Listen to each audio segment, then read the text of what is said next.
শেখ হাসিনা বলতে আমার এখন বাজে এটা আমার এখন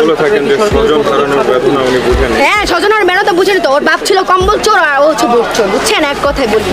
আমার অবশ্যই ও যদি ভোট চোর না হয় ওটা কয়বার আপনারা ভোট দিচ্ছেন ওরা ভোট দিচ্ছেন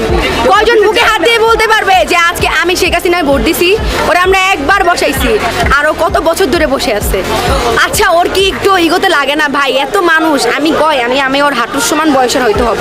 আমি বলতেছি এত মানুষ ওরে চায় না ও তাও নির্লজ্জের মতো ওইখানেই বসে আছে আমার এই ইন্টারভিউটা দেখার পর হয়তো ও আমাকে হয়তো আমারও গুম করে দিবে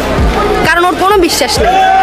ওর পুরো ফ্যামিলি হচ্ছে একজন ব্রিটিশ একজন আমেরিকান একজন খ্রিস্টান বলতে পারবে ওর কোনো বাঙালির সাথে সম্পর্ক ও কি বলে দেশটা আমার বাবা স্বাধীন করছে আরে তোর বাপ তো স্বাধীন হওয়ার আগেই মইরা গেছে ওর তো আগেই রাজাকার মেরা লাগছে 9 মাস তো আমরা স্বাধীন করলাম কথা হইতেছে যে ওর বাবা যদি স্বাধীন করতো আমার ও আর কেউ স্বাধীন করে নাই ও যে বলে ওর দেশ আর যারা স্বাধীন করছে তারাও তো বলে দেশটা সবার ভাই দেশটা কারো বাপের নেই আর শেখ হাসিনা কান্না করে বলে যে আজকে হচ্ছে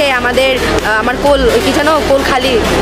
মায়ের বুক খালি কি হইলে আমি কি বুঝি না আমারও বাবা মারা গেছে বুঝলে তুই ফায়ারের আদেশ কীভাবে দেয় তোর আদেশ ছাড়াই কি ওরা ফায়ার করে